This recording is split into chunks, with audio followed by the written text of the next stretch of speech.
Halo, Assalamualaikum warahmatullahi wabarakatuh. Selamat siang pemirsa, apa kabar? Indonesia Siang kembali menjumpai Anda di hari ini. Ini adalah hari Senin, tanggal 26 Januari 2026 atau 260126 juga nih saya lihat. Oke, tanggal cantik ya? Tanggal cantik, tanggal yang bagus, namun nampaknya tidak sesuai nih dengan cuaca di Jakarta dan sekitarnya. Karena masih terjadi hujan yang cukup ekstrim hingga terjadi bencana banjir dan juga longsor di beberapa wilayah di Indonesia ya Sel ya. Betul, ada beberapa wilayah seperti kita tahu kemarin di Cisarua, Bandung Barat.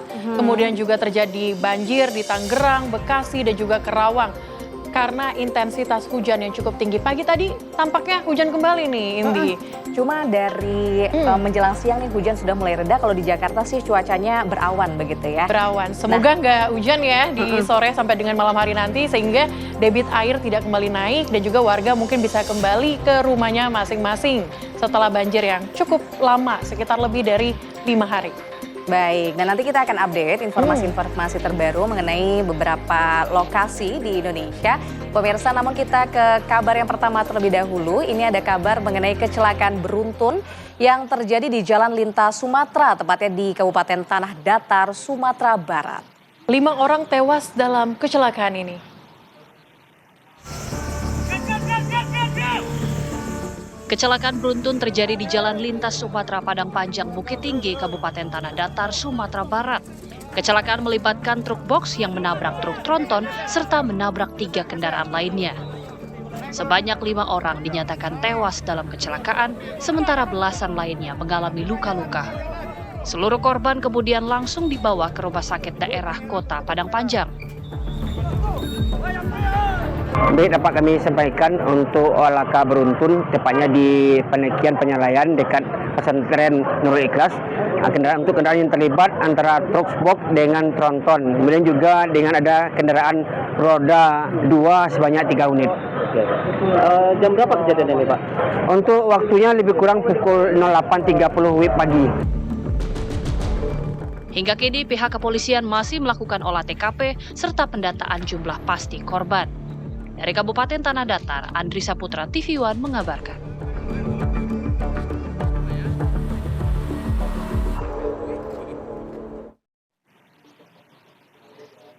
Pemirsa, puluhan kios, kemudian juga lapak pedagang, ruko hingga rumah warga, tepatnya di Kabupaten Katingan, Kalimantan Tengah, ludes terbakar di lahap si jago merah.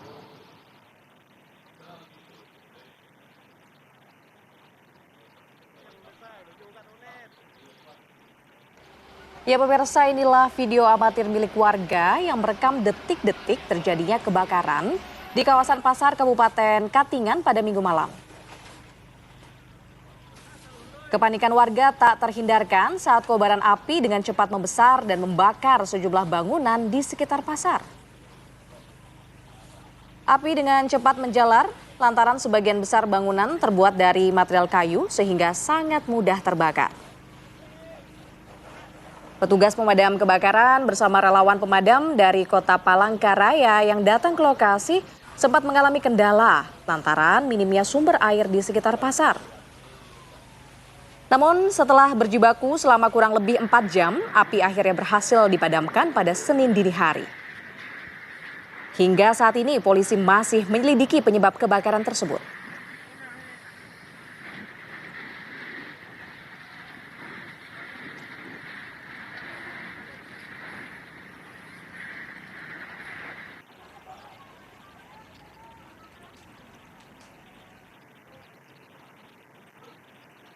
Masih terkait kebakaran pemirsa, tepatnya ini adalah kebakaran lahan gambut di Aceh Barat. Asap tebal kini terus menyelimuti jalan lintas nasional Melaboh, Banda Aceh. Dan untuk mengantisipasi terjadinya penyakit ispa, para mahasiswa pun bergerak turun ke jalan untuk membagikan masker.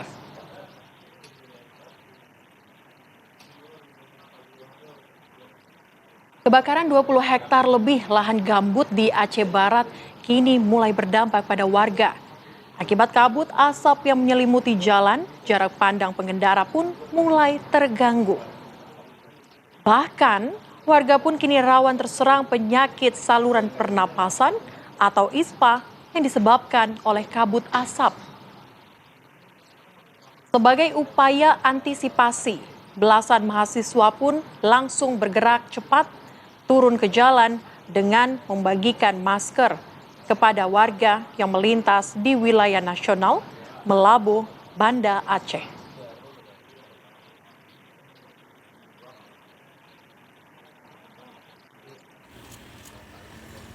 Pegang aja boleh. Terus.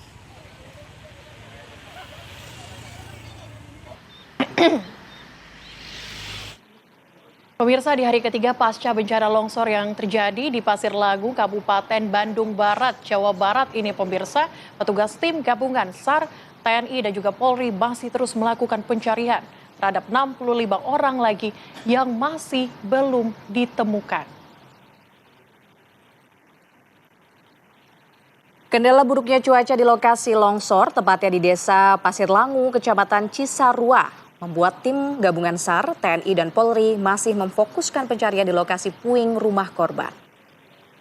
Upaya penyisiran dan penguraian material tanah kali ini, pemirsa, dilakukan mengangkat timbunan tanah dengan peralatan berat dan manual. Tim gabungan berupaya untuk mencari keberadaan puluhan korban di sejumlah titik lokasi. Sulitnya medan disertai tebalnya timbunan tanah longsor menyebabkan petugas kesulitan dalam mencari keberadaan jenazah korban. Jika mengacu pada data keseluruhan, ada sebanyak 113 jiwa terdampak longsor, 23 orang ditemukan selamat, sementara kini tersisa 65 orang lagi yang masih belum ditemukan.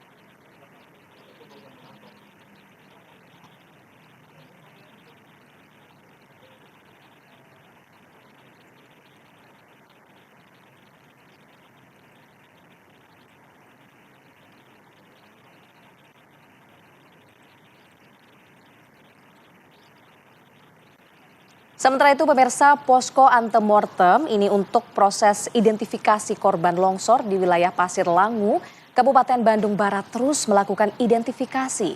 Data saat ini pemirsa sudah 25 kantong jenazah yang dievakuasi dan 15 diantaranya sudah berhasil teridentifikasi. Berdasarkan data tim DVI Polda Jawa Barat, hingga Minggu sore, petugas telah berhasil mengidentifikasi 15 kantung jenazah dari 25 kantung yang diterima. Sementara itu, warga yang terdampak korban longsor Cisarua yang saat ini tengah dirawat berjumlah 155 orang. 5 diantaranya dirujuk ke Rumah Sakit Lembang. Mereka rata-rata lansia yang mengalami sesak nafas dan patah tulang. Posko kesehatan pun saat ini telah didirikan untuk memeriksakan kondisi kesehatan para pengungsi.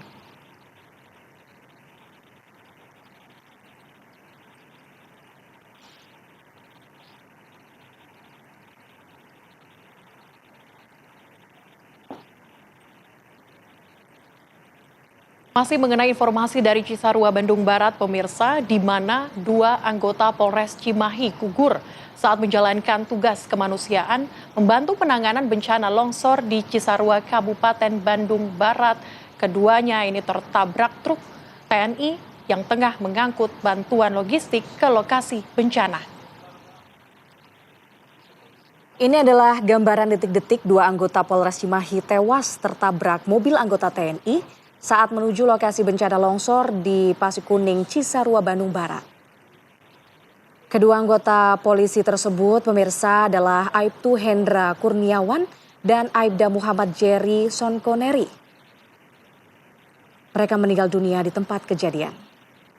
Peristiwa naas itu terjadi tepatnya pada hari Sabtu, tanggal 24 Januari 2026, saat keduanya sedang bertugas melakukan pengamanan dan penanganan dampak longsor di kawasan Cisarua. Truk TNI yang terlibat kecelakaan diketahui sedang menuju ke lokasi yang sama untuk menyalurkan bantuan bagi para korban longsor. Hingga kini pihak kepolisian masih mendalami penyebab kecelakaan dan berkoordinasi dengan instansi terkait dalam proses penyelidikan lebih lanjut.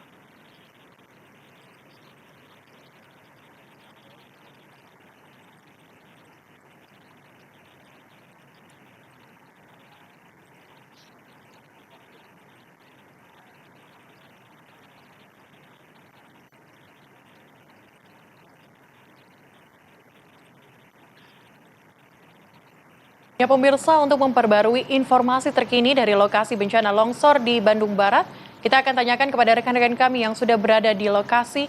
Ada Virgi Dainas dari TKP Pencarian Korban, Endra Kusuma dari Posko Pengungsian, dan rekan kami Cepi Kurnia langsung dari Posko Tim DVI. Kami akan mengajak Anda untuk mengupdate lokasi TKP terlebih dahulu.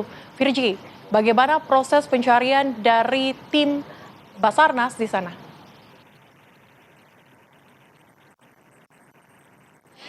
Ya, selamat siang Fahda dan Celia dan juga pemirsa. Saat ini kami berada langsung di lokasi tempat terjadinya longsor di Bandung Barat. Anda bisa melihat secara langsung, inilah dia proses yang sudah kembali dimulai. Tadi sempat turun hujan dan sempat tertunda karena cuaca, dan sekarang sudah mulai membaik cuaca.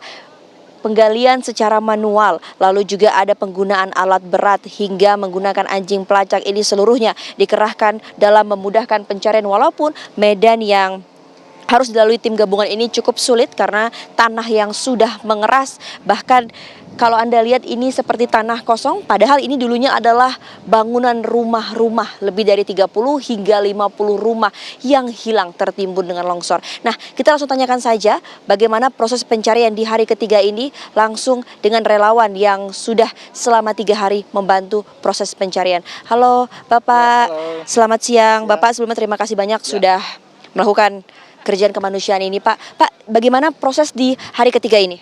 Hari ketiga memang ini masih sulit ya, karena medannya itu berlumpur. Jadi ini seperti tanah-tanah datar, tapi kalau kita nginjak itu sangat dalam, bisa 2-3 meter. Makanya teman-teman relawan ini pakai bambu-bambu untuk steppingnya. Ya, di sini ya relawan dan juga dari tim SAR, Basarnas dan semua turut serta semuanya untuk mencari korban. Nah, salah satunya mungkin tadi ya sudah disebut, selain anjing pelacak, saya juga mencoba memakai besi ya, besi L ini salah satunya untuk mencari titik korban. Jadi di beberapa titik ini saya membuat patok dan memakai pita. Jadi ini diduga di dalamnya itu ada korban. Jadi teman-teman relawan dan tim SAR itu tidak asal gali. Jadi untuk mempermudah gitu, untuk mempermudah dan mempercepat. Ya alhamdulillah tadi hari ini kalau nggak salah sudah 2 ya. Sudah 2 korban ya, sudah 2 korban yang ketemu. Ya mudah-mudahan hari ini bisa lebih banyak lagi, karena dari area ini aja saya sudah deteksi sekitar lebih dari 10 titik diduga korban tertimbun. Dan memang di titik yang sebelah ini, yang kamera ini, itu tadi ada 1 orang di situ pas di titiknya. Baik Pak. Pak, ini kan cuaca yang hujan juga menjadi kendala yang cukup besar, menjadi tantangan bagi tim gabungan nih untuk melakukan. Tapi kalau misalnya hujan sendiri nih Pak, apakah titik-titik yang sudah ditentukan ini, jikalau turun hujan ini akan mengganggu proses pencarian? Kalau hujan ya relawan dan tim Basarnas pasti menyingkir dulu ya, karena di atas itu masih mengerikan gitu. Di atas itu masih ada longsoran dan takutnya itu terjadi banjir susulan, banjir bandang susulan. Jadi kalaupun hujan, memang patok-patok ini tetap ada dan tidak tergerus gitu. Jadi tetap relawan dan semua tim SAR itu harus menyelamatkan diri dulu. Setelah aman, kita kembali lagi untuk mencari. Baik, nah itu pemirsa bagaimana perjuangan dari tim relawan dan juga tim gabungan ini untuk dapat menemukan korban-korban yang hilang. Total sekarang dari 82 di hari pertama, di hari ketiga ini sudah ada 65 orang yang masih hilang. Dan 25 kantong jenazah kemarin berhasil diangkat. Ada 15 yang berhasil diidentifikasi dan sisanya belum bisa diidentifikasi. Per hari ini sudah ada 2 kantong yang berhasil diangkat, namun juga belum ada data untuk identifikasi tersebut. Sekian, kembali ke studio Celia dan juga Fahada. Iya, Virgi, jadi setelah jenazah itu berhasil dievakuasi, kemudian tahap selanjutnya adalah proses identifikasi jenazah yang dilakukan oleh tim DVI. Lalu bagaimana jalannya proses identifikasi para korban tersebut? Kita tanyakan kepada rekan Cepi Kurnia yang siang hari ini ada di posko tim DVI. Cepi, bagaimana jalannya proses identifikasi? Berapa jenazah terbaru yang berhasil diidentifikasi oleh tim DVI? memang hari ini merupakan hari pencarian ketiga oleh tim SAR gabungan, di mana memang tadi di tempat saya mengabarkan di posko DPI Polda Jawa Barat ini tadi ada sekitar tadi ada maksud kami ada 5 kantong jenazah yang telah dibawa ke sini, dan saat ini memang sedang dilakukan proses identifikasi oleh tim DPI Polda Jawa Barat.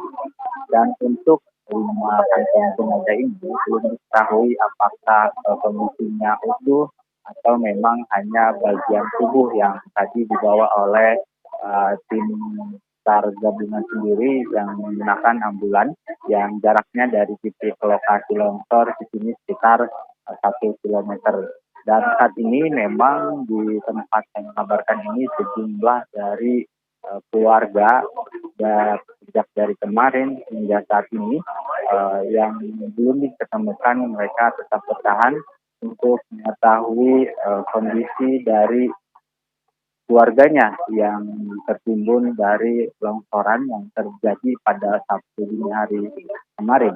Dan para keluarga di sini berharap para keluarga atau korban yang tertimbun yang belum berhasil dievakuasi segera ditemukan. Dan tadi ada beberapa keluarga yang menangis histeris karena mengetahui ada 5 kantong jenazah yang diduga merupakan bagian dari kerabat atau keluarga yang dinanti ditunggu di posko ini. Memang untuk tim dari BPA sendiri kemarin sempat mengalami kesulitan mengingat kondisi tubuh dari para korban ini bisa dikatakan kondisinya tidak begitu tidak dikenali, dan karena memang berada di kedalaman lumpur yang cukup dalam dan ada juga potongan tangan dan potongan tubuh lainnya yang itulah membuat sulitnya tim DPI untuk mengidentifikasi para korban. Namun demikian, untuk jumlah kemarin memang ada 25 korban, 25 kantong jenazah maksud kami, dan yang sudah teridentifikasi itu sekitar 17 dan 11 sudah diserahkan kepada pihak keluarga. Namun untuk yang 5 hari ini, kantong jenazah yang telah masuk ke DPI sendiri belum dapat dipastikan. Nantinya tadi dari Kabid Humas Polda Jabar sendiri menyampaikan bahwa nanti akan dirilis pada sore hari untuk penemuan 5 kantong jenazah hari ini. Dan para keluarga berharap korban yang belum ditemukan segera ditemukan, dan ini dan Celia dapat kami kabarkan untuk korban yang dirawat sendiri memang sekitar 144 orang ya dari korban tersebut, dan 5 orang itu sudah dirujuk ke rumah sakit Lembang. Di antaranya memang kebanyakan lansia yang mengalami patah tulang dan sesak napas, dan juga memang ada penyakit lain dan sehingga harus dirujuk ke rumah sakit Lembang. Sementara untuk sisanya itu berada di posko pengungsian. Di sana memang ada 2 posko pengungsian, baik dari posko pengungsian yang diberikan oleh pemerintah maupun dari relawan. Dan juga ini memang ini untuk kondisi cuaca di kawasan Bandung Barat ini sejak tadi pagi memang cuacanya mendung, meskipun kemarin dari tim SAR sendiri telah melakukan modifikasi cuaca. Namun tadi sempat terjadi hujan dan diharapkan cuaca mendukung untuk proses pencarian agar para korban bisa ditemukan. Dan dapat kami kabarkan atau kami himbau untuk para relawan atau yang ingin memberikan sumbangan kepada para korban yang ada di lokasi pengungsian, mengingat jalur ke arah sini cukup curam, di sisi kanan kirinya itu terdapat jurang, sehingga para relawan ataupun warga yang ingin mengirimkan bantuan kepada para korban yang terdampak diharapkan berhati-hati dan mengikuti arahan dari petugas, mengingat memang cukup curam dan jalannya tidak memungkinkan untuk membawa kendaraan yang cukup besar, sehingga lebih baik untuk berhati-hati dan mengikuti saran dari petugas. Dan untuk warga sendiri ini Yang kemudian dapat dilakukan kami oleh tim perlihatkan DVI hingga bahwa saat ini inilah masih kesulitan untuk dari mengidentifikasi korban yang saat ini berada di tempat posko DVI. Dan kita juga akan cek bagaimana kemudian kondisi dari korban yang selamat yang saat ini berada di lokasi pengungsian. Ada rekan kami, Endra Kusuma, langsung dari posko pengungsian. Endra, kondisi dari pengungsi saat ini seperti apa? Ya, Celia dan Sili, Iri, dan pemirsa Tibuban dapat kami kabarkan ya, situasi di pengungsian tepatnya di kantor desa Pasilangu ini cukup ramai dan memang cukup membludak di antara pengungsi itu cukup membludak juga untuk hari ini, di mana sebagian keluarga dari para korban yang mengungsi ini dari beberapa daerah pun sudah sempat datang untuk memantau atau mengetahui kejelasan dari beberapa keluarganya yang ada di pengungsian ini baik atau enggaknya. Dan situasi ini memang cukup ada isak tangis dari mereka juga ya, karena mereka tidak menyangka dengan kondisi longsor yang ada di Pasilangu ini memang berdampak cukup signifikan, bukan hanya kehilangan materi, tapi membuat suatu trauma juga buat beberapa ibu-ibu maupun anak-anak. Dan tadi juga kita sempat ngobrol sama anak-anak, mereka rata-rata memang begitu trauma, begitu berat. Di antaranya mereka udah malas untuk pulang, ada kekhawatiran karena kalau mendengar hujan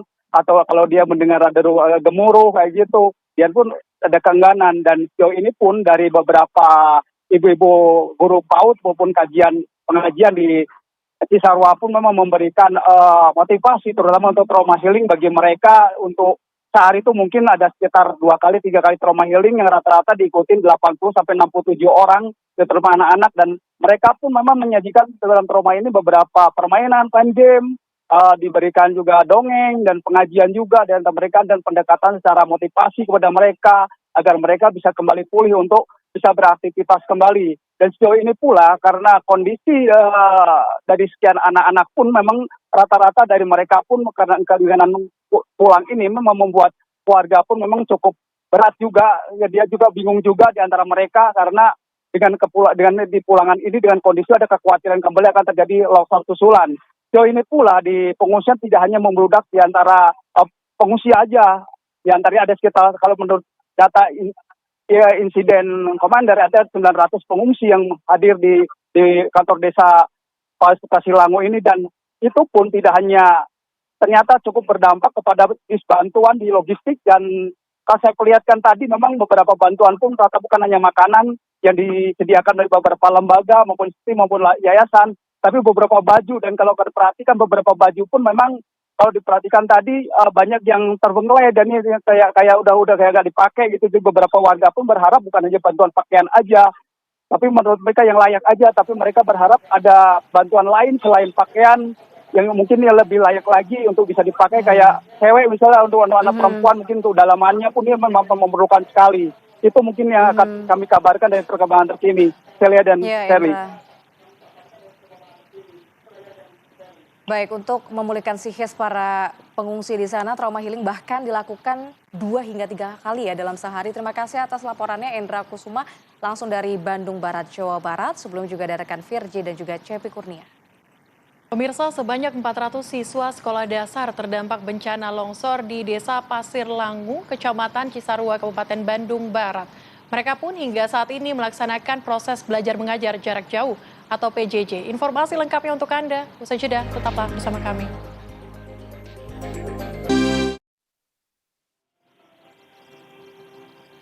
Terima kasih pemirsa, ada kembali di program Apa Kabar Indonesia Siang.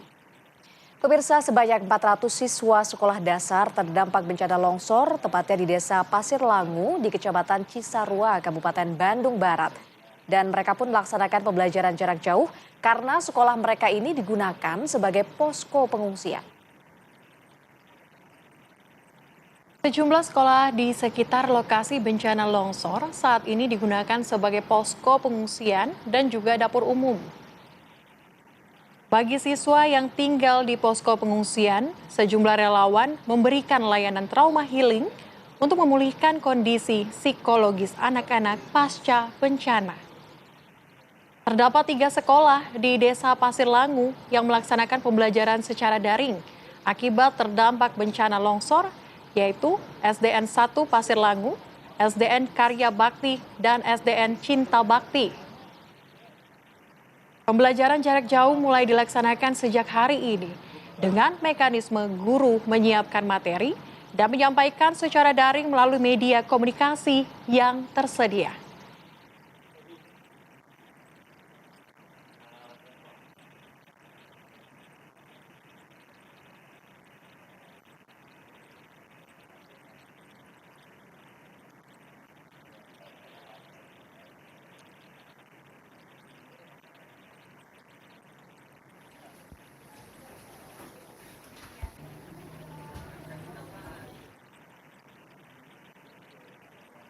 Pemirsa, bencana tanah longsor terjadi di kawasan Pasir Langu, Cisarua, Kabupaten Bandung Barat, Jawa Barat.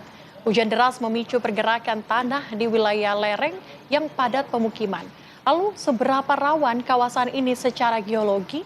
Kita akan bahas bersama dengan ahli geologi ITB Imam Ahmad Sadisun. Selamat siang, Pak Imam.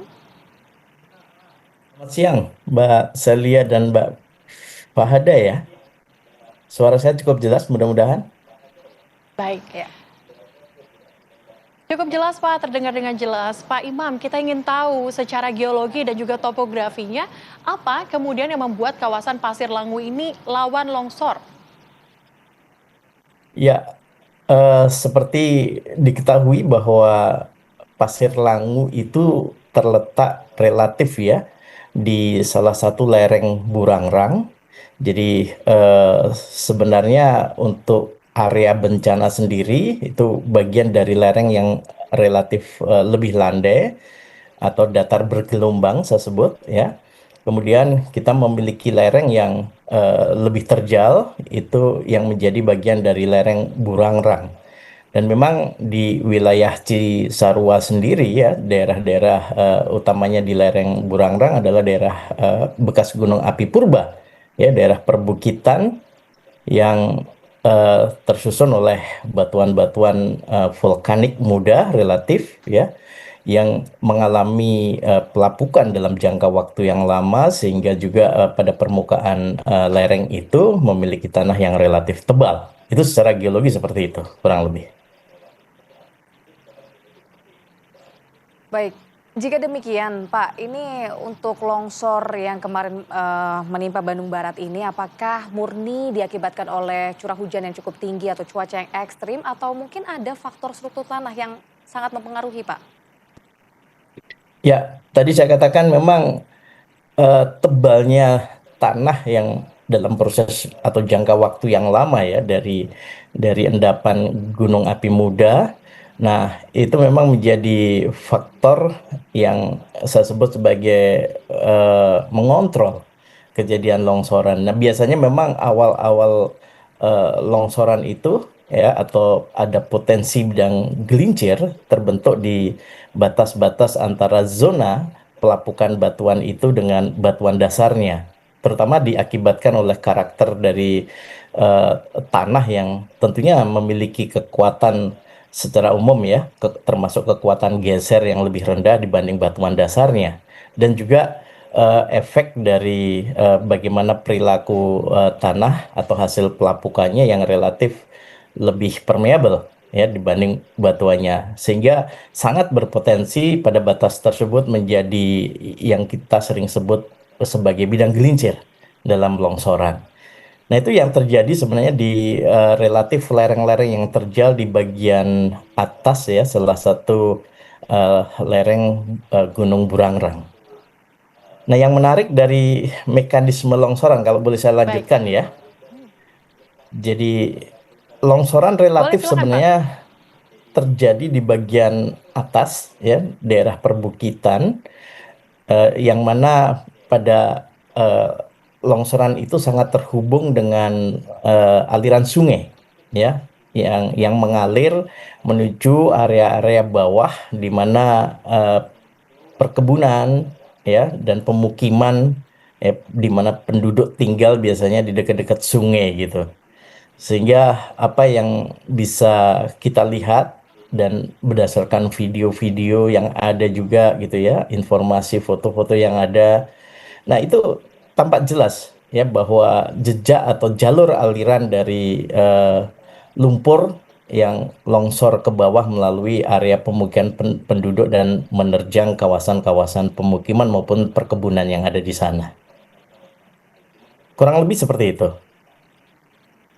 Baik, Pak Imam, apakah artinya di wilayah lereng di Cisarua, Bandung Barat ini tidak layak untuk didirikan rumah di situ, kemudian juga ada perkebunan di sana, sehingga ini bisa berdampak terhadap longsor yang cukup panjang mungkin ke depan jika ini tetap terus dipertahankan, Pak? Iya, jadi tadi salah satu yang memang ditanyakan, saya lupa rupanya untuk menyebutkan juga pada saat longsoran terjadi ya tercatat memang curah hujan itu intensitasnya ekstrim ya, dengan ya saya mendengar atau juga mendapatkan datanya itu angkanya lebih dari 200, tepatnya saya lupa gitu ya. Nah, itu masuk kategori ekstrim menurut klasifikasi hujan BMKG, hujan harian BMKG ya. Sehingga dari sana sebenarnya sudah menjadi faktor yang memicu untuk longsoran biasa terjadi gitu. Nah, yang memang menjadi dahsyat adalah ada kemungkinan juga longsoran yang terjadi itu membendung aliran sungai existing, ya, aliran sungai yang ada sehingga membentuk semacam bendungan alamiah yang satu saat ya air itu semakin banyak karena memang intensitas hujan yang tinggi, ataupun kalau intensitas hujan tidak tinggi pun kalau durasinya panjang juga akan membentuk genangan. Dan yang sangat memang berbahaya adalah jebolnya genangan itu yang memang terhambat karena longsoran yang terjadi yang sering disebut sebagai bandang. Tetapi bagi saya kalau hanya air itu mungkin relatif tidak terlalu dahsyat. Yang sangat mengakibatkan kerusakan rumah-rumah dan perkebunan itu adalah sebenarnya material-material sedimen yang bersama dengan air yang meluncur dari area perbukitan yang sering disebut sebagai aliran lumpur atau mud flow. Bahkan kalau nanti partikel-partikel besarnya atau batu-batu besarnya itu juga dibawa ya oleh sistem aliran itu termasuk batang-batang pohon, itu seringkali juga ya menjadi konsentrasi sedimen yang besar terbawa air yang kita sebut sebagai aliran debris gitu ya. Jadi ada istilah aliran bermuatan sedimen itu yang akan memberikan dampak yang besar sepanjang jalur sungai. Nah, disitulah sebenarnya kita harus memahami bahwa sungai itu memiliki sempadan yang seharusnya relatif bebas dari pemukiman, dari tempat-tempat yang memang penduduk sebaiknya menghindar gitu ya. Saya suka mengatakan ini sungai mengambil jalurnya lagi ini gitu ya, oleh memang volume yang cukup besar gitu. Kurang lebih seperti itu. Ya, saya melihat memang eh, sebaiknya pada posisi sungai yang terhubung di perbukitan-perbukitan yang terjal di lereng-lereng pegunungan misalnya, ya penduduk harus waspada dan menghindar dari jalur sungai tersebut, gitu ya, untuk tidak terkena material-material yang suatu saat bisa terkirim dari bagian yang lebih tinggi atau bagian hulu sungai. Kurang lebih seperti itu. Pak, tapi dari kondisi yang sebelumnya ini sudah terjadi banyak rumah yang berdiri di wilayah lereng. Nah, kemudian apakah alih Iya. fungsi di Cisarua itu mengubah kestabilan tanah di sana, Pak? Rumah dan perkebunan sebenarnya relatif pada lereng-lereng yang miring atau datar bergelombang ya, tidak atau berbeda dengan sumber material di mana longsoran itu terjadi ya awalnya, atau sumber awal dari longsoran itu yang ada di perbukitan. Jadi saya melihat ya faktor kerusakan dari rumah-rumah yang ada karena memang aliran lumpur atau mud flow itu memiliki volume yang cukup banyak sehingga menerjang ke area kiri dan kanan dari jalur atau sungai existing yang ada. Ya biasanya memang sistem aliran lumpur ya atau aliran debris atau aliran bahan rombakan ini akan juga mengerosi sepanjang jalur yang mereka lewati. Jadi satu hal yang mungkin saya tadi belum menyebutkan ya, tipe atau jenis longsoran ini adalah aliran debris atau sebenarnya lebih cenderung saya menyebut sebagai aliran lumpur gitu ya, aliran lumpur. Ya, salah satu memang yang harus diwaspadai karena dahsyatnya eh, eh, efek atau dampak yang diberikan oleh aliran itu. Jadi bukan semata-mata air gitu, tetapi ada sedimen, ada partikel-partikel padatan yang dibawa air sehingga menimbulkan energi yang besar gitu. Ya, terlihat dari kikisan-kikisan sepanjang jalur aliran dan tentunya kalau itu menghantam pemukiman, infrastruktur yang ada akan lebih dahsyat dibandingkan air saja gitu yang mengalir. Kurang lebih seperti itu mekanismenya. Oke, Pak Imam, sejak tadi Anda sudah mengatakan bahwa warga ini perlu untuk waspada jika tinggal misalnya di samping seperti lereng di Cisarua, Bogor, maksud kami Cisarua, Bandung Barat ini. Tapi apakah yang mungkin perlu dilihat dari tanda-tanda alam yang akan terjadi sebelum nanti misalnya longsor akan menimpa lokasi tersebut? Apa tandanya, Pak? Iya, ini yang menarik memang.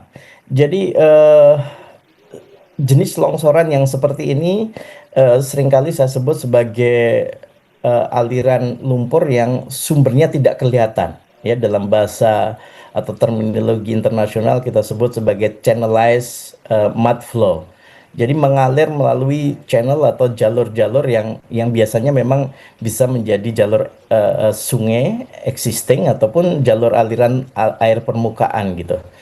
Jadi itu sehingga kalau itu sungai yang memang pada kondisi sehari-harinya ada air yang mengalir gitu ya, itu salah satu yang menjadi indikasi yang sangat dan sangat perlu kita pahami sebagai indikator adanya mekanisme aliran lumpur ini, yaitu pada saat hujan misalnya di hulu termasuk hujan di area bencana gitu ya yang terjadi, tetapi sungai itu kering sehingga kita harus waspada itu ya, yang pada biasanya sungai itu berair mengalir seperti biasanya dan apalagi kondisinya sedang hujan tapi tiba-tiba kering gitu ya.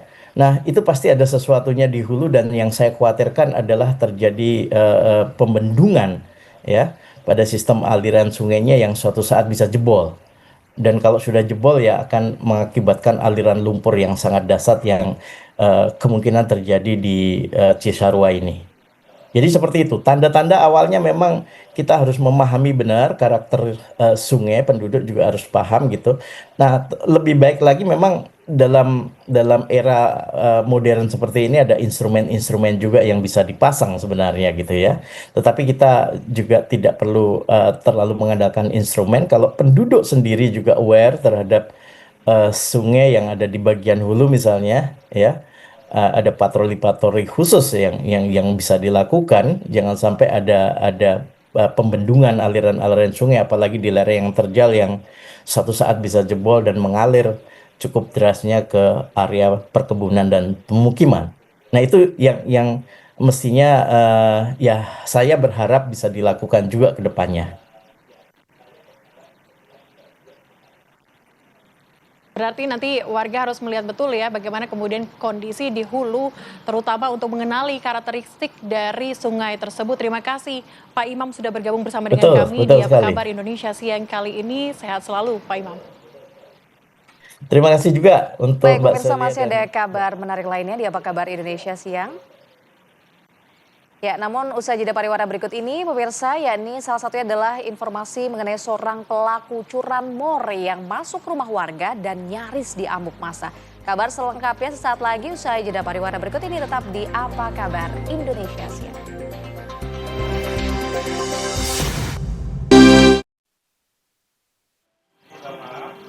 Anda kembali bersama kami di Apa Kabar Indonesia siang, pemirsa. Seorang pelaku curanmor yang masuk ke rumah warga nyaris diamuk massa. Polisi pun langsung mengamankan pelaku yang beraksi di kawasan Margo Rukun Tepatnya ini di Kecamatan Bubutan, Surabaya, Jawa Timur.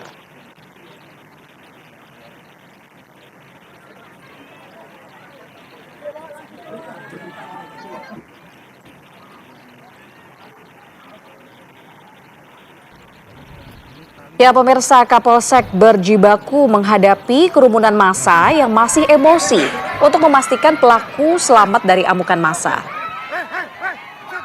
Pelaku diketahui beraksi bersama satu rekannya dengan menyasar sepeda motor milik warga. Sepeda motor itu sebelumnya terparkir di depan rumah. Lantaran gerak-gerik pelaku yang mencurigakan membuat korban pun curiga. Saat pelaku mencoba membawa kabur sepeda motor, korban spontan meneriaki maling.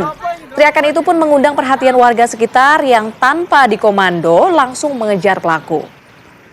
Satu pelaku berinisial TR yang berusia 23 tahun berhasil ditangkap oleh warga. Sementara satu pelaku lainnya kabur menggunakan sepeda motor Yamaha Mio berwarna putih.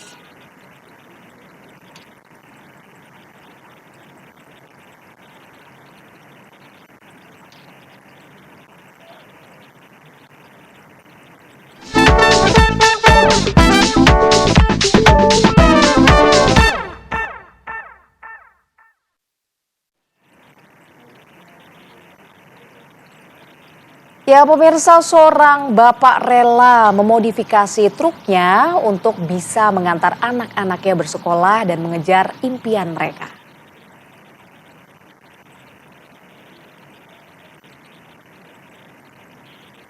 Nah pemirsa, ini adalah informasi yang viral di media sosial, di mana truk yang dimodifikasi ini memiliki banyak fungsi.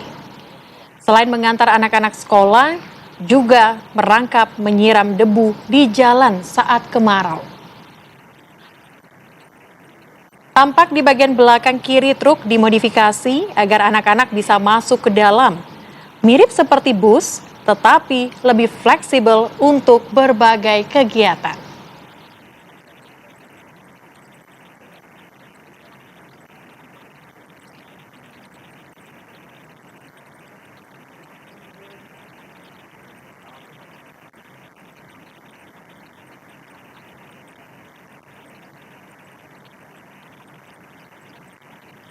Berita viral lainnya untuk Anda pemirsa, di mana aksi seorang bocah yang membawa kabur kotak amal dari sebuah masjid di Masjid At-Taqwa di kawasan Simokerto, Surabaya, Jawa Timur yang terekam jelas kamera CCTV. Bocah berinisial IA yang usianya 12 tahun itu pemirsa melakukan aksi pencurian pada pagi hari saat penjaga masjid sedang tertidur lelap. Meski masih membawa kabur kotak amal, namun ternyata isinya kosong dan pelaku membuangnya ke tempat sampah.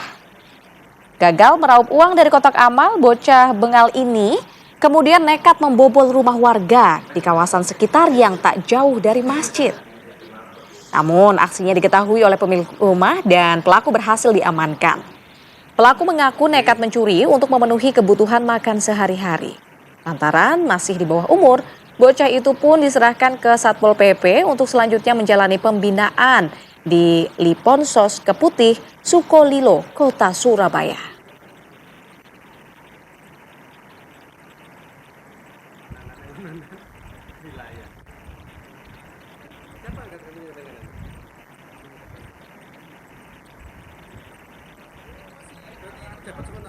Selanjutnya pemirsa, ada seorang pengendara motor yang terjatuh pemirsa. Ini tepatnya di Bekasi, Jawa Barat. Namun sebelum kabar tersebut pemirsa, ada kabar lainnya, yakni mengenai wajah pelaku terekam jelas oleh kamera CCTV. Ia adalah pelaku yang melakukan aksi penjambretan di sebuah warung. Terekam jelas di kamera CCTV pemirsa. Awalnya pelaku datang dan membeli barang sambil memantau dua orang pembeli lainnya yang sedang memegang handphone. Tidak lama kemudian, pelaku langsung merampas handphone salah satu dari pembeli tersebut dan berlari. Korban pun sempat mengejar pelaku dan juga berteriak.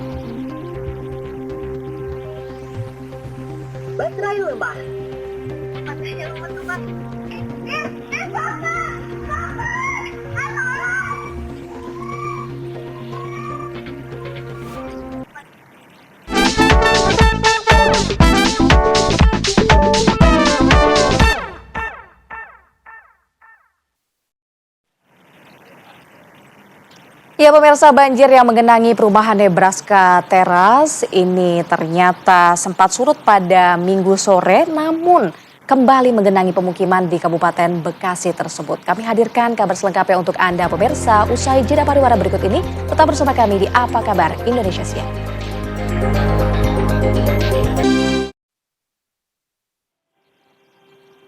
Terima kasih Anda masih bersama kami pemirsa di Apa Kabar Indonesia Siang. Banjir yang menggenangi perumahan Nebraska Teras yang sempat surut pada Minggu sore pemirsa kembali menggenangi pemukiman akibat hujan deras yang mengguyur wilayah Kabupaten Bekasi pada Senin dini hari tadi. Ya, pada Senin pagi pemirsa kondisi banjir yang menggenangi permukiman hingga ketinggian air yakni 70 cm. Warga telah pulang ke rumah masing-masing, akhirnya mereka harus kembali ke pengungsian. Beberapa lainnya kembali ke rumah untuk memberi makan hewan peliharaan dan mengevakuasi barang elektronik serta pakaian mereka. Warga berharap banjir bisa segera surut sehingga mereka pun bisa kembali beraktivitas dengan normal.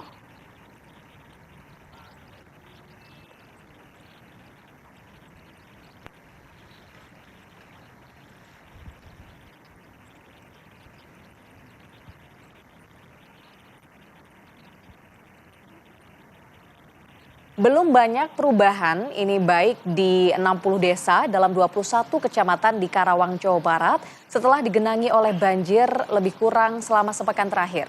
Situasi ini bisa kembali memburuk pemirsa bila prediksi BMKG akan hujan sangat lebat hingga ekstrim yang terjadi pada esok hari.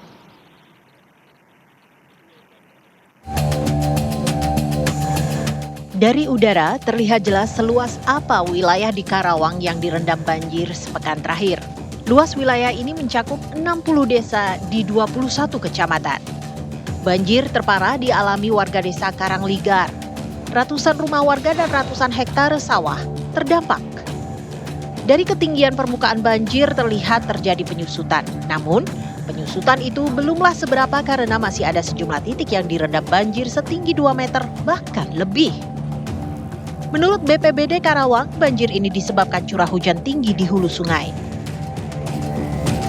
Terkini ya sampai dengan tadi pagi itu kurang lebih ada 21 kecamatan, 60 desa yang terdiri dari yang terdampak ini kurang lebih 11.059 orang. Maaf, kakak terdampak 11 ribuan dan jiwa 31.894. Balita ada 969, bayi ada 111. Lansia ada 599, total pengungsi ada 1.214 yang tersebar di lokasi pengungsi ada kali di Resinda, di Karangligar ada 2 titik, ada di Sukamakmur, di mana Sukamakmur sama di Purwadana, Sumedang. Dan saat ini yang Sukamakmur ingin dievakuasi juga ke Karangligar, ya, inginnya itu seperti itu terpusat nih. Situasi cuaca ekstrim terus masih tinggi perkiraannya sampai puncaknya akhir.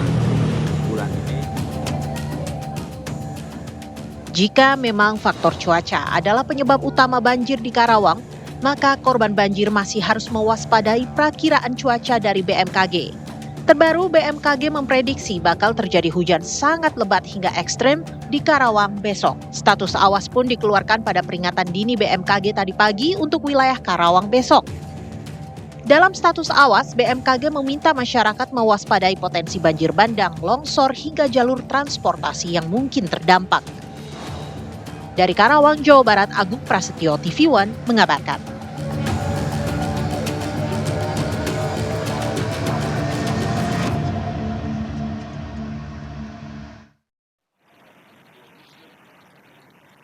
Pemirsa, untuk mengupdate kondisi terkini banjir di Kabupaten Bekasi, Jawa Barat, dan juga Karawang, sudah ada rekan-rekan kami di lokasi. Ada Suryo Daryono dari Bekasi dan juga Agung Prasetyo langsung dari Karawang. Kita akan ke Bekasi terlebih dahulu, ada Suryo Daryono. Suryo, bagaimana kemudian kondisi Bekasi saat ini? Apakah mungkin debit air sudah mulai surut atau seperti apa? Rida dan dia jadi bisa saat saya berada di perumahan Nebraska di desa Sukamekar, Kecamatan Sukawangi, Kabupaten Bekasi, Jawa Barat. Banjir yang terjadi mulai surut sejak minggu sore kemarin, namun turunnya hujan pada Senin dini hari membuat perumahan Nebraska kembali terendam banjir. Saat ini saya mengabarkan ketinggian air mulai surut dari ketinggian terendah 30 cm hingga 50 cm. Namun sebagian warga yang sempat mendatangi rumahnya untuk bersih-bersih kini kembali ke tempat penampungan atau ke daratan yang lebih tinggi. Saat ini kondisi air masih terbilang cukup tinggi di ketinggian 50 cm. Begitu Farida dan ya. Ya, Suryo, jika air ini masih menggenang puluhan sentimeter, bagaimana dengan curah hujan yang terjadi di Bekasi sejak pagi tadi? Ya, dapat kami sampaikan curah hujan terjadi pada Senin dini hari, namun pagi hingga saat ini cuaca di Kabupaten Bekasi mulai cerah, timbulnya matahari untuk air tidak lagi mengenangi di perumahan Nebraska. Saat ini saya mengabarkan, namun sejumlah warga sebanyak 400 kepala rumah tangga sebagian kembali ke tempat pengungsian karena dikhawatirkan ada air susulan atau curah hujan yang masih tinggi di wilayah Kabupaten Bekasi. Begitu, Nadia.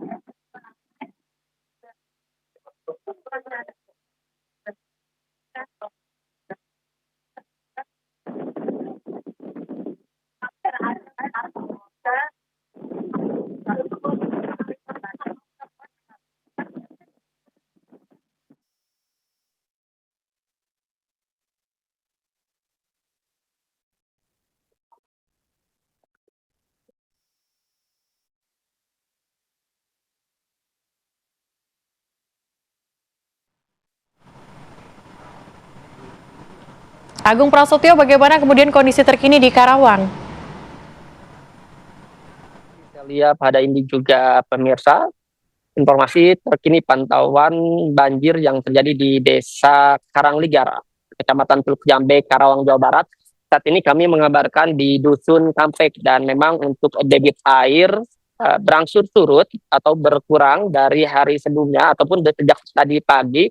Dan kalau saat ini di tempat kami mengabarkan di Dusun Kampek, ketinggian air memang betis orang dewasa atau sekitar 20 cm. Dan kalau kami melihat dari hari sebelumnya ataupun sejak malam tadi memang ada penurunan debit air sekitar 1 meter dari hari sebelumnya, yang mana memang ini dikarenakan sudah adanya penurunan dari luapan Sungai Cibeet dan Sungai Citarum. Selain ratusan rumah juga memang ada beberapa sekolah, ada 3 sekolah negeri yang terdampak kebanjiran juga, yang mana ini sudah memasuki hari ke-8 sehingga kurang lebih 1 pekan sekolah juga diliburkan karena murid ataupun guru tidak dapat bisa melakukan aktivitas belajar mengajar, sehingga selain itu juga dilakukan belajar secara daring.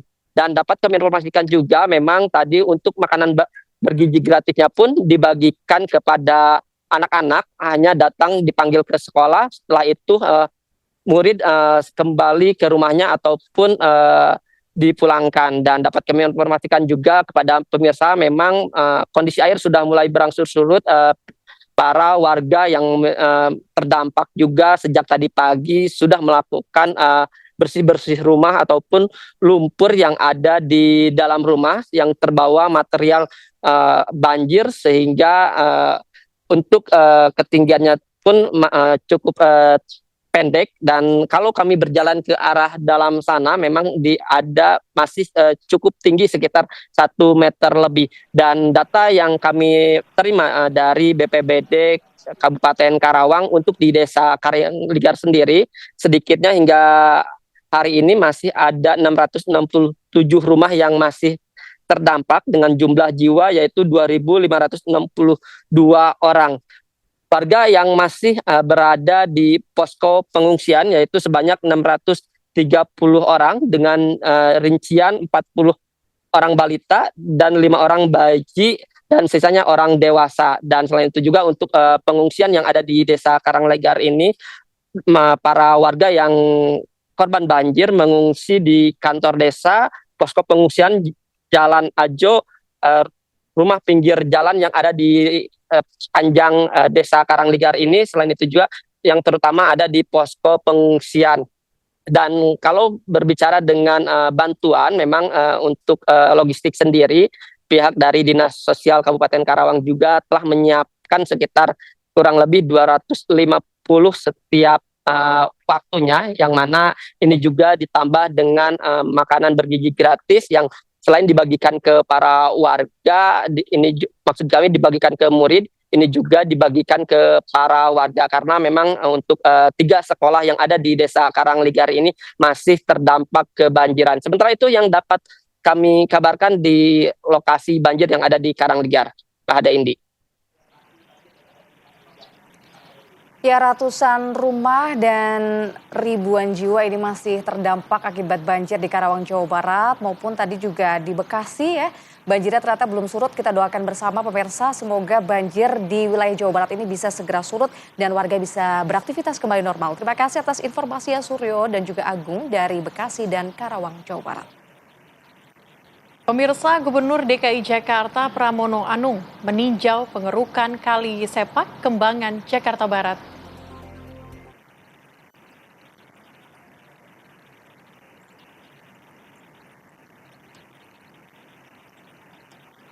Pemerintah Provinsi DKI Jakarta menggerahkan 200 ekskavator di 5 wilayah kota.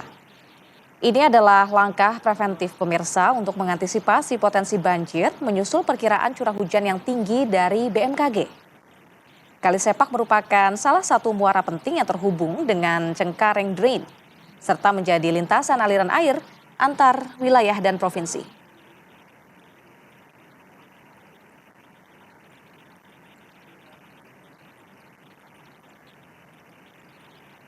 Saya tetap untuk pengurukan itu pengurukan dilakukan terus-menerus. Tetapi untuk jangka menengah seperti yang saya sampaikan sekali lagi, Jakarta akan melakukan normalisasi untuk 3 sungai utama. Yang pertama adalah Ciliwung, yang kedua Krukut, yang ketiga adalah Cakung Lama. Kejaksaan Negeri Sleman melakukan upaya restoratif justice dalam kasus suami yang menjadi tersangka usai menolong istrinya dari jambret. Informasi lengkapnya untuk Anda usai jeda, tetaplah bersama kami.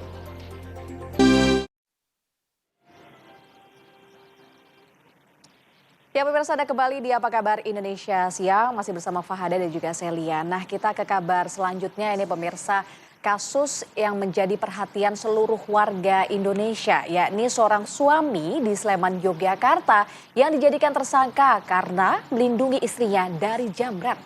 Komisioner Kompolnas juga ini pemirsa menyayangkan penetapan tersangka yang dilakukan pihak kepolisian.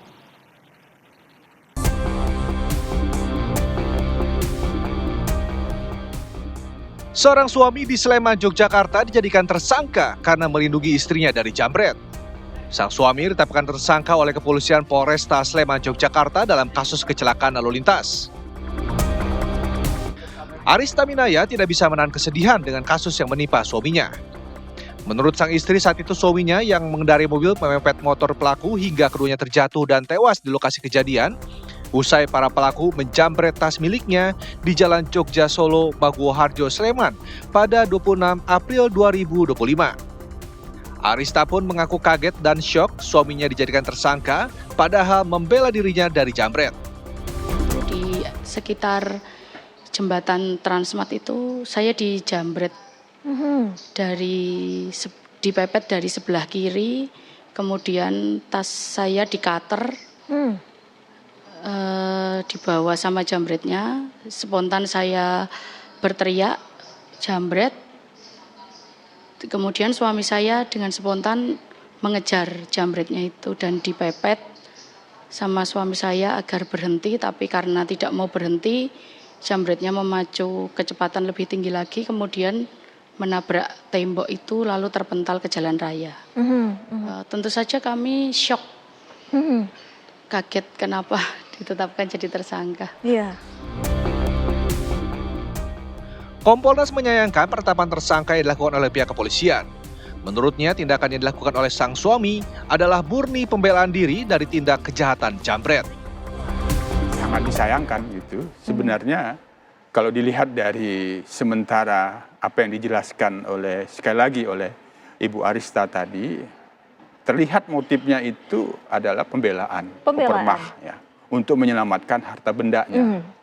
Yang kedua, yang sangat penting lagi, ini memang peran serta korban sendiri di dalam melakukan upaya pembelaan dan pertahanan dari tindakan kejahatan.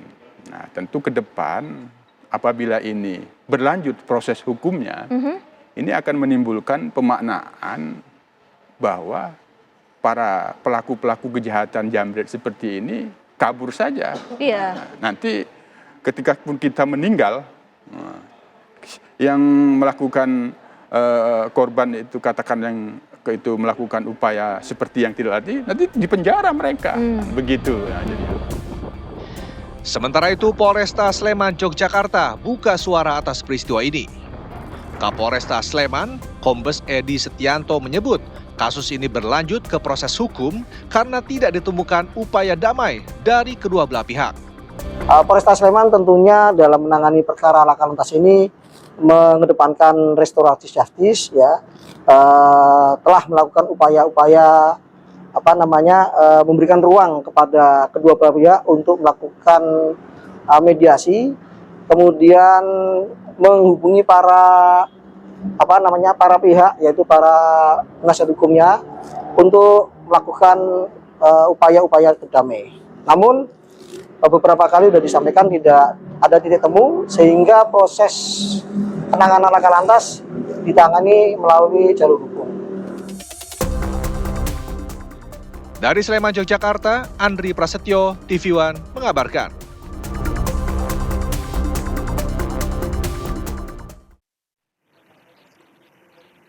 Kejaksaan Negeri Sleman, Yogyakarta pemeriksa ini melakukan restoratif justice dalam kasus suami yang dijadikan tersangka usai menolong istrinya dari penjambretan.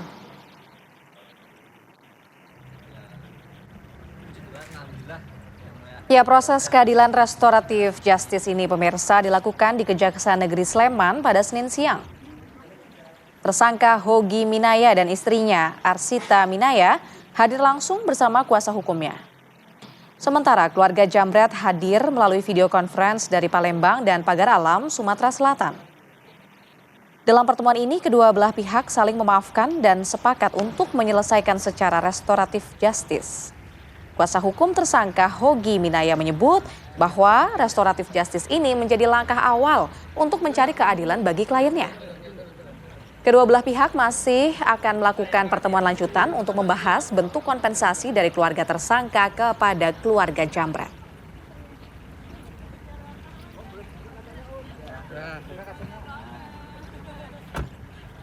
Bila kedua belah pihak setuju untuk dilakukan penyelesaiannya menggunakan restoratif justice, sudah saling setuju, sepakat.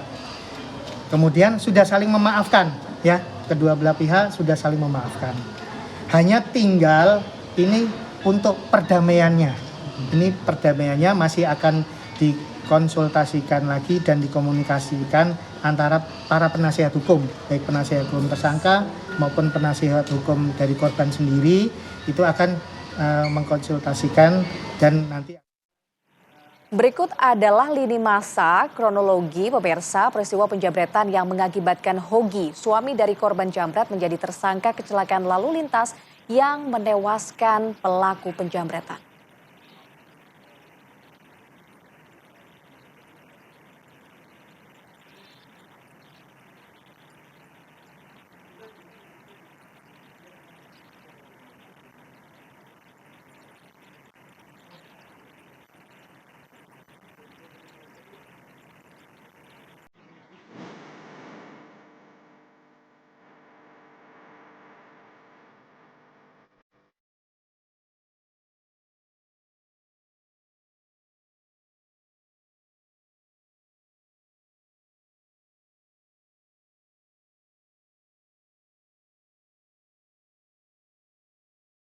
Pemirsa, kami harus jeda terlebih dahulu. Usai jeda kami akan hadirkan informasi lainnya untuk Anda. Tetaplah bersama kami.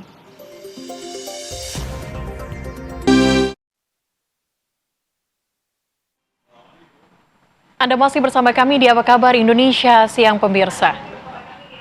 Pengadilan Negeri Tindak Pidana Korupsi Jakarta Pusat kembali menggelar sidang lanjutan dugaan korupsi Chromebook yang menjerat mantan Menteri Pendidikan, Kebudayaan, Riset, dan Teknologi Nadiem Makarim dan kasus pemerasan proses pengurusan sertifikasi K3 di lingkungan Kemenaker yang menjerat Wakil Menteri Ketenagakerjaan Immanuel Ebenezer atau yang akrab disapa Noel. Agenda sidang mantan Mendikbudristek Nadiem yakni mendengarkan keterangan saksi. Sebelumnya, kuasa hukum terdakwa menyatakan telah melaporkan 3 saksi ke KPK, yakni Jumeri, Hamid, Muhammad, dan Sutanto hingga menampilkan bukti pelaporan tersebut di depan majelis hakim.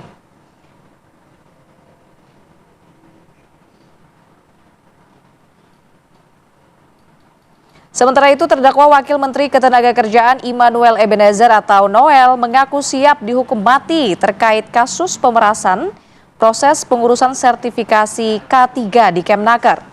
Noel siap mematuhi apapun vonis yang nanti ia terima dan akan bertanggung jawab atas perbuatannya. Diketahui pemirsa, Immanuel Ebenezer didakwa menerima gratifikasi sebesar 3,3 miliar rupiah serta 1 unit sepeda motor Ducati.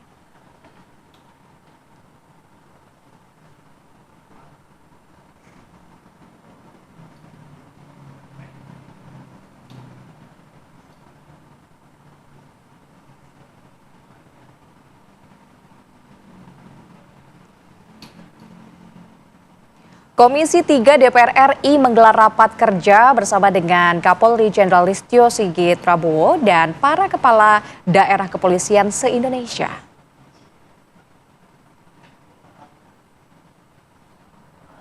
Rapat dimulai pada pukul 9 pagi dan dipimpin oleh Ketua DPR RI Komisi 3 Habibur Rahman.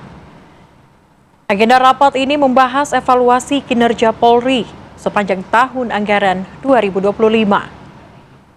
Komisi 3 juga akan membahas rencana kerja Polri untuk tahun anggaran 2026.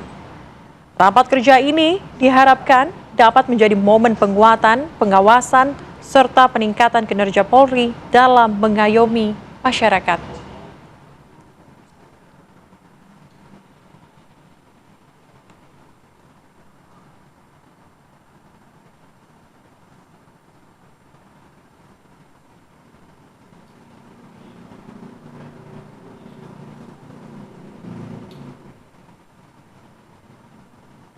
Pemirsa, kita bergeser ke informasi dari mancanegara, di mana mobil milik Wali Kota Sarif Aguak, Manguin Danau del Sur, Ahmad Mitra Ampatuan diroket segerombolan orang tak dikenal pada hari Minggu waktu setempat. Kepolisian Bangsa Boro menyelidiki kasus ini. Peristiwa terjadi saat sang wali kota sedang berkendara menggunakan Toyota Land Cruiser. Dari penyelidikan awal, polisi mendapati 4 tersangka yang dipimpin seorang pria bernama Raprap. 3 pelaku lainnya adalah keluarga Raprap, yaitu paman, sepupu, dan saudara kandungnya. Polisi menyebutkan Raprap adalah tersangka kasus kejahatan lainnya, yaitu pembunuhan, perampokan, serta pelanggaran penggunaan senjata. Raprap dan komplotannya lalu dikejar oleh polisi dan tewas saat penggerebekan. Serangan pada hari Minggu kemarin terjadi sekitar pukul 6:30 pagi. 2 pengawal wali kota mengalami luka ringan, sementara sang wali kota selamat.